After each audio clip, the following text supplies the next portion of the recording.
अस्सलाम वालेकुम दोस्तों, क्या हाल है, कैसे हैं, ठीक है।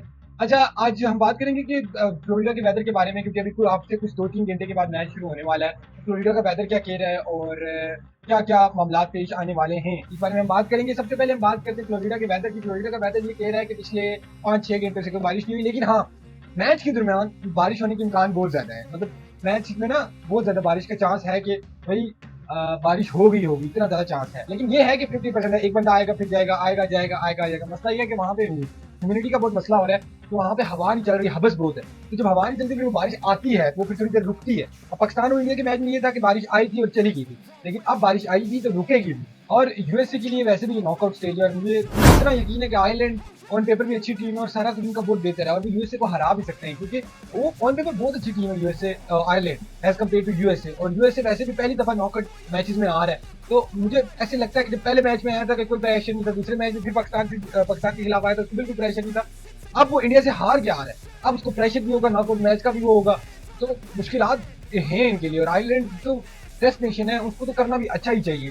दूसरा ये कि आईसीसी ने बात की, आईसीसी ने बताया कि भाई मैच होना चाहिए, क्योंकि पाकिस्तान भी बड़ी इंपॉर्टेंट टीम है इंटरनेशनल क्रिकेट में, क्योंकि हम लोग रहते हैं तो हाइप रहती है पाकिस्तान इंडिया की गेम की बात। अच्छा, अब सेमीफाइनल इतना आसान हो चुका है इंडिया के लिए जाना कि इंडिया की लाइन में किस किसने क्वालिफाई कर लिया, इंडिया ने, ऑस्ट्रेलिया ने, उसके बाद अफगानिस्तान और बांग्लादेश। अगर इंडिया ऑस्ट्रेलिया से हारता भी है ना, तो अफगानिस्तान और जो बांग्लादेश है, ये तो वैसे ही हार जाते हैं इंडिया जाके, ये तो वैसे ही जान छोड़ देते, कि तो भाई ठीक है, जीत सही है, आप जीते, हम हमें आईपीएल के कॉन्ट्रैक्ट देते रहे, हमें नहीं चाहिए और भी, हमें आईपीएल के कॉन्ट्रैक्ट देते रहे, बस हम कभी नहीं आपसे जीतेंगे, हमें बस आईपीएल के कॉन्ट्रैक्ट चाहिए और कुछ भी नहीं चाहिए। सो हम बांग्लादेशी और जो अपना अफगानी है, इनका तो सोच ही नहीं सकते ना कि भाई ये इंडिया को हराएंगे, क्योंकि मुझे ऐसे लग रहा है ऑस्ट्रेलिया और इंडिया आराम से समझ, इन दोनों के लिए ऐसे ऐसे प्लेट में बन गया एक ग्रुप, ऐसे प्लेट में।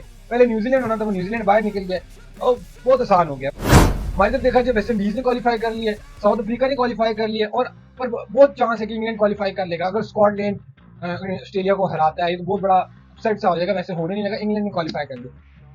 अब एक ही जगह रही कि हमारी बच गई, वो कैसी बच गई है कि अब यूएसए आयरलैंड को हराए और बारिश भी ना हो और मैच भी हो, 5 ओवर का भी मैच हो जाए। वैसे तो 10 ओवर 15 ओवर जितना भी कराए, कम से कम इंटरनेशनल रूल्स के मुताबिक 5 ओवर का मैच होता है, उसके बाद रिजल्ट आ सकता है। 5 ओवर का भी मैच हो जाए तो हमारे फायदे में हो जाएगा, हमारे बहुत फायदे में हो जाएगा, 5-5 ओवर का मैच हो जाए पहला। और दूसरा फायदा ये है कि यूएसए हारे आयरलैंड से, और तीसरा ये है कि फिर हमारी बारी आएगी, हमने आयरलैंड को हराना नहीं हराना, वो तो बाद में बात है ना। इससे जो मेन फोकस है कि भाई पहला यूएसए जीता, हार जाए आयरलैंड से, किसी जगह तो यूएसए हार जाए, किसी जगह तो।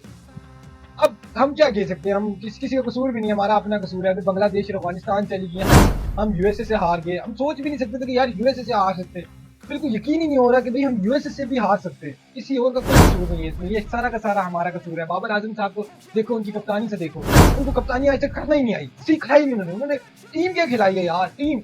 बंदा एक बंदे उनसे पूछे कि आप अपनी प्लेइंग 11 में क्या डालना चाहेंगे अजहर महमूद से, कहते हैं अब यही है हमारे पास, इसी से गुजारा करेंगे, अब और क्या है। और पिछले मैच में 5 ओपनर खिलाए आयरलैंड कनाडा के खिलाफ, रिजवान, बाबर, साइम, उसके बाद फखर, उसके बाद उस्मान खान, ये 5 ओपनर थे।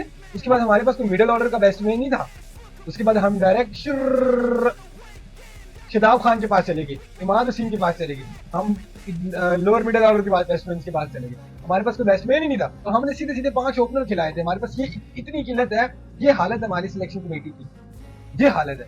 लेकिन चलिए अभी इस बारे में क्या बात करें, इस टाइम ये बात करने का कोई फायदा नहीं है, क्योंकि जो हमारा मेन फोकस है वो सारा का सारा तो इनकी तरफ है कि आज अल्लाह करे कि आइलैंड जीत जाए किसी तरह मैच, क्योंकि बहुत मुश्किल है। इंग्लैंड वहां से आ चुका है, साउथ अफ्रीका आ चुका है, उसके बाद वेस्ट इंडीज आ चुका है, हम ही हमारी टीम में एक यूएसए, अगर यूएसए भी आगे चलेगी तो छोटी छोटी आगे छोटी छोटी टीमें जा रही हैं, बड़ी बड़ी टीमें निकल रही हैं, अगर हम लोग भी ना गए तो फिर वो तो बिल्कुल ग्रुप फीका सा हो जाएगा। हर टीम आएगी और यूएसए को कूटेगी और मजे करेगी और जाएगी, और बस क्या बताया आपको पता था कि इंडिया ने कितने आराम से यूएसए को हरा दिया, कोई इतना मसला नहीं हुआ था, आराम से कूद से उन्होंने निकाल दिया था मैच को। वो दुबे जिसने आज तक बैटिंग ही नहीं की, पिछले 3 मैचों में चल ही नहीं सका, उसने जैसे कि आगे आगे अच्छा खासे मामला अपने तय कर लिए। तो बस अब यही है, दुआ करते हैं कि अल्लाह करे कि पाकिस्तान की सुपर 8 में जाने के चांसेस अच्छे हो जाए। कॉन्ग्रेचुलेशन टू इंडिया, क्योंकि इंडिया तो पहुंच गया सेमीफाइनल में, अब उनके लिए तो गोल्ड मक्के में लाए जाए, उनके लिए वो लोग तो खुश हैं भाई, उनको तो इतना अच्छा गोल मिल गया। तो चलो अब देखते हैं क्या होता है। तो मिलते हैं अगली वीडियो में, अल्लाह हाफिज़।